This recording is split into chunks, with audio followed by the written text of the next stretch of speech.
US ના visa લઈને આવી ગઈ છે વિશ્વા કોંગ્રેચ્યુલેશન ફર્સ્ટ ઓફ ઓલ. એક તો આટલું બધું ડિફિકલ્ટ જઈ રહ્યું છે, આપણને ખબર છે એટલા રિજેક્શન આવી રહ્યા છે, આવા ટાઈમમાં પણ તું વિઝા લઈ, તારો એક્સપિરિયન્સ કેવો રહ્યો? સર એક્સપિરિયન્સમાં તો બહારથી તો નર્વસ હતી જ હું, પણ જેવી એમ્બેસીમાં ગઈ ને એવું આઈ વોઝ ફ્રી કે હું બધું ભૂલી ગઈ હતી. પછી આગળ ગઈ, લાઈનમાં લાગી અને પછી એને મને પૂછ્યું, મતલબ મારી આગળ જે છોકરો હતો ને એને બી રિજેક્શન જ આવ્યું હતું, પણ એને જોઈને મને એવું કઈ ગભરાટ નહોતી બચી ગઈ છે તું. હા કે મને બી આપશે કે નહીં. આઈ વોઝ કે હું મારા બ્લેન્ક, હું એ બસ એવું જ વિચારીને ગઈ હતી કે મને પૂછશે, હું જવાબ આપીશ, એ રીતે નોર્મલ કન્વર્ઝેશન જ રાખીશ, એ રીતે ગોખીને કે એને ઇમ્પ્રેસ કરવાની. આપણે શીખવાડ્યું છે આર્કીમાં, આપણે શું શીખવાડીએ હા, છીએ એવી કે રીતે ગોખીને નહીં જવાનું, ડરવાનું નથી. આપણે ખબર છે ડરવાની સ્ટોરી કહીએ છીએ કે ડરતા તો નહીં જ, ડરશો તો વિઝા 100% નહીં મળે. કોન્ફિડન્સથી જ આમ તો ખરેખર ઇન્ટરવ્યુ ક્રેક કરો તો કોન્ફિડન્સથી જ થાય છે. બરાબર, સાચી વાત છે? સાચી વાત છે.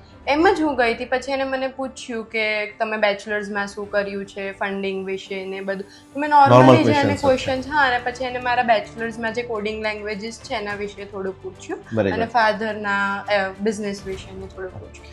બસ પછી એને અપ્રૂવ કરી દીધું, બસ એટલું જ. અને પાસપોર્ટ બી આજે તો આવી ગયો છે. યુએસ નું એક્સાઇટમેન્ટ કેવું છે અત્યારે? બહુ જ સરસ છે અને આમ ઈગર છું કે ત્યાં જઈને નવા સિટીમાં જઈને બધું લર્ન કરવા માટે. મારું આમ બી ડ્રીમ હતું જવાનું, સિન્સ 11th સ્ટાન્ડર્ડનું મેં વિચારીને રાખ્યું છે કે મારે અમેરિકા જવું છે કંઈ બી કરીને. તો તું આરકે ને કેવી રીતે ઓળખે છે? તું આરકે માં કેવી રીતે આવી અહીંયા? આરકે માં તો તમારા વિડીયોઝ જોઈને ને એવી રીતે જ આવી. ઇન્સ્ટાગ્રામ થી જ આવી છે. અત્યારે સોશિયલ મીડિયા વધી ગયું છે એટલે હવે તારા વિડીયો જોઈને આ લોકો આવવાના છે બધા, એવું છે?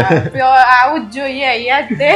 તું કે આરકે સાથે કેવું લાગ્યું એ ખાલી બહુ કહી જ સરસ, એટલી આમ સરસ પ્રોસેસ કરી છે એમની. ડે 1 થી એટલું સરસ ગાઈડ કર્યું છે મને કોલેજ સિલેક્શનમાં અને પ્રોસેસમાં. જ્યારે બી હું બપોરે કોલ કરું ને સાંજે કોલ કરું બધું, કારણ કે મને બહુ જ આમ ડાઉટ થાય નાની નાની વસ્તુમાં કે શું કરવાનું શું નહીં, કારણ કે ફર્સ્ટ ટાઈમ કરી રહ્યા છો, ડાઉટ તો રહેવાનો છે. અને ત્યાં જઈને બી બધું નવું છે આપણી માટે, તો કોલેજ અહીંયાની તો આપણે સમજીએ પણ ત્યાં બધું નવું નવું આવશે, તો એ રીતને પણ સરસ એક્સપિરિયન્સ રહ્યો અને વિઝા બી આવી ગયા એટલે વધારે ફાઇનલી અગેન કોંગ્રેચ્યુલેશન. એટલે આ છોકરી હમણાં છે ને વિડીયો ચાલુ કરતા ને પેલા કહેતી હતી કે સર હું વિડીયોમાં બોલી શકીશ કે નહીં બોલી શકું, પણ એટલું બધું સરસ બોલી છે ને કે વિડીયોના 2 પાર્ટમાં લોકોએ કરવા પડશે.